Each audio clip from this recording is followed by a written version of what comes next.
It was probably a late Thursday or Friday during the fall, and I had just finished eating dinner with my family.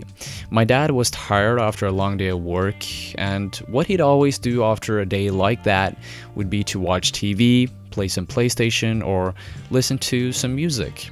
But during this particular day, he had bought a new CD. Now, going back to me, I was a young teenager, a very skinny one, around 13 and 14 years old at the time, and I really didn't have that many interests up until that point.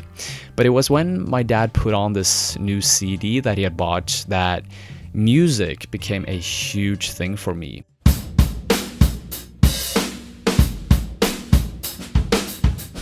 The music that I listened to on the CD was angry, groovy, and experimental. It really spoke to me like no other type of music had done before. When you listen to them Crooked Vultures' debut album, it really isn't a masterpiece. It's a solid record, it's even a great record, but it's not a fantastic one. But for some reason, those songs became the backdrop of my early teenage years and eventually led me down the path to check out some of the most fantastic rock bands out there. In this video, I want to take a closer look at the background story of how this album and this band came together.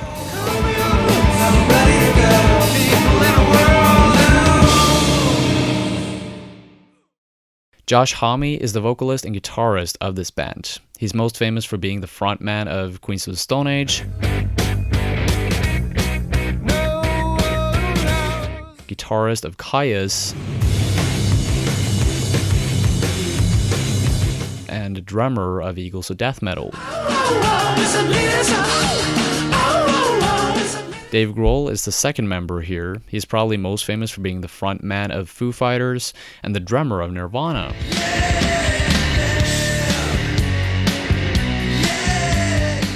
While John Paul Jones is famous for being the bassist of Led Zeppelin, of course.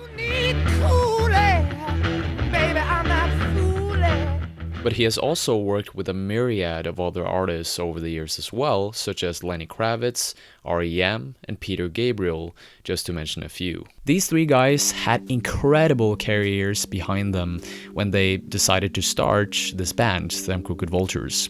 Albums like Songs for the Deaf, Nevermind, and Led Zeppelin 4 are all regarded as a part of the top 300 albums of all time by music media critics across the globe. So it's not weird that expectations started to bubble when these guys got together to rehearse as a trio and supergroup. But how did they get together in the first place? Well, Foo Fighters started making their fifth studio album, In Your Honor, back in the beginning of 2005. They wanted to try out something new with this one, so instead of making the whole album themselves, they invited a bunch of guests to be featured on the album. John played on a Foo Fighters record in 2005. We did a double album called In Your Honor.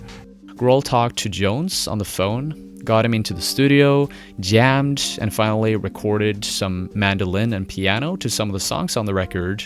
And after their recording sessions, they became friends. And this led Dave to invite both Jimmy Page and John Paul Jones to jam with the Foo Fighters when they played at Wembley Stadium. Later down the line, Josh and Dave started a conversation about how they wanted to create a new band together.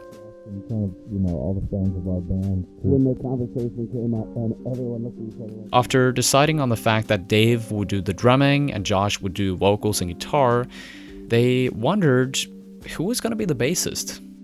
I remember that's what you said when we first started talking about jamming. You're like, dude, man, I got this new thing.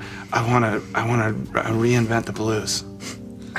I was like, okay, let me call John Paul Jones. I was like, no, don't. The three guys all managed to meet for the first time at medieval times at Grohl's 40th birthday, which according to Josh was both an awkward and memorable experience. First of all, sitting next to any Englishman at medieval times, inherently it's like, we're not all like this, Although meeting up to begin with was kind of quirky and awkward for them, they met up at Josh's studio and rehearsal space a few days later, and the guys immediately felt that they had something special going on. The first jam was maybe about half an hour long, but I knew within the first 2 or 3 minutes, holy shit, this is the best fucking band I've ever been in.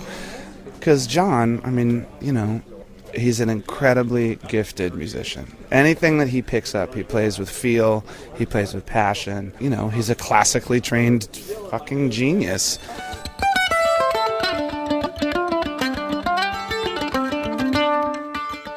Dave and Josh had already a connection since they had been friends and played together in Queens of the Stone Age before, so the group was like a well-oiled machine at this point. When they first started jamming, song material and ideas just flew out of the blue. What was the first song you guys wrote? Well, there's one called Reptiles. We didn't end up doing it almost till the very end because I had to sort of convince those guys that it was the right sort of angular thing to do, and because it's a little bit hard to understand at first, I think the way I delivered, said, "Hey, check this out," you know, like, "Watch this broken robot clean your house," you know. It was kind of hard to swallow at first. Reptiles is a quirky song with an almost evil-sounding riff. There's a consistent groove throughout the whole song, which makes it impossible not to stomp your foot to it. It's definitely not a single, but like Josh said, it was the first song that they managed to fully flesh out.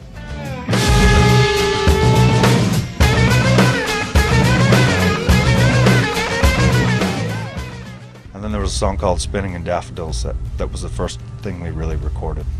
Spinning in Daffodils is a fast-paced song that I imagine seeing in an action-packed Western movie. I just imagine these two outlaws that chase each other on horses. The one behind the other raises the gun, shoots his target, but misses by a few inches, shooting the guy's hat off instead. As you can tell, it definitely caters to my imagination at least.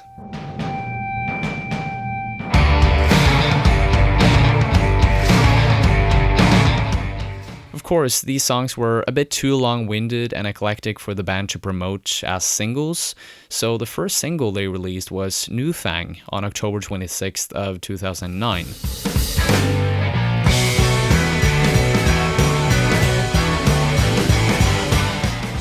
This is a pounding and groovy song about living the fast life as a rock star, and I think Josh can tell you everything about that. What's it like for you guys? Has it been 6 drugs and rock and roll thus far? 6 drugs? There's been more than that.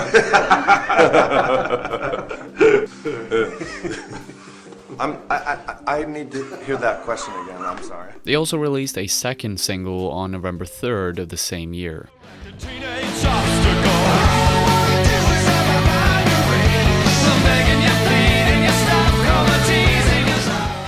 This is actually one of my personal favorites, and it's a little bit more darker and in your face compared to New Fang with its wah-wah guitar effect.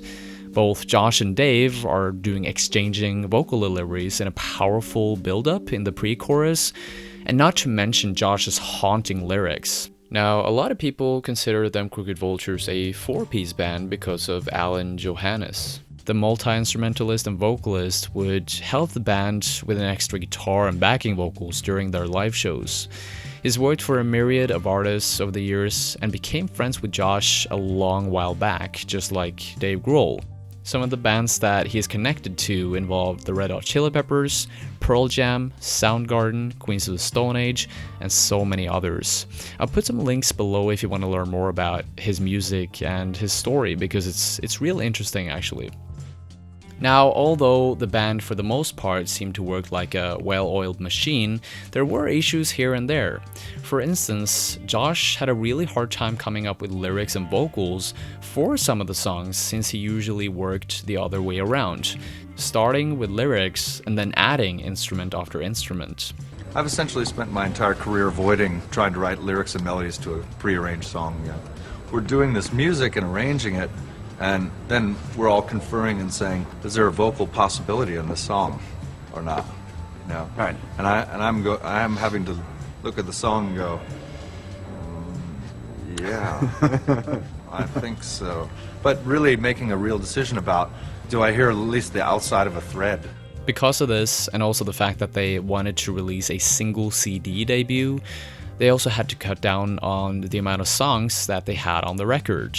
But if they decided to keep all their material, their debut could have ended up as a double album. I mean, I remember when the conversation came up, like, okay, well, which songs are we going to leave off? And everyone looked at each other like, well, none. Why? Yeah, it was almost a double record, actually, in the beginning, you know. Start your career with a double album. Yeah, why not? Why not? When Josh mentions this about a double album, you really start to think about all the extra material that they'd put on the shelf. A lot of fans wonder if they're ever going to release another album. Them Crooked Vultures was released on the 16th of November in 2009, so that's almost 10 years ago. To me, this is a dream come true, being able to play with my favorite musicians and to go around the world doing it. And so to make a record, you know, yeah, it's we just need a matter another of trying record. to figure out how and when to do it. We need another record so we have more songs. Yeah. Right. I feel like it's going to take more than one record for us to figure out what kind of band we are. And as you can see, the band members were really optimistic about making another record back in the day, and there's also an interview with Zane Lowe where Dave Grohl was featured, where he also mentioned, again, just a year ago, that the possibility of a new Them Crooked Vultures record was within sight. But so far, there hasn't been another album. But, you know, hopefully they'll put together another one for their 10-year anniversary next year. You never know, right? So what do you guys think? Do you think they'll put together another record? Let me know in the comments below. A couple of fun facts at the end here. Did you know that Paul McCartney could have been the bassist of Them Crooked Vultures instead of John Paul Jones? And that Dave Grohl struggled with caffeine addiction during the making of this record? You probably knew that last one. At least most of you probably did because of... If not, then make sure you check out the links in the description below. That's it. Thank you so much for watching, guys. Make sure you click the logo on the right side to subscribe for more mini documentaries about rock music. And make sure you hit that video on the left if you want to watch more. Cheers, guys. Bye.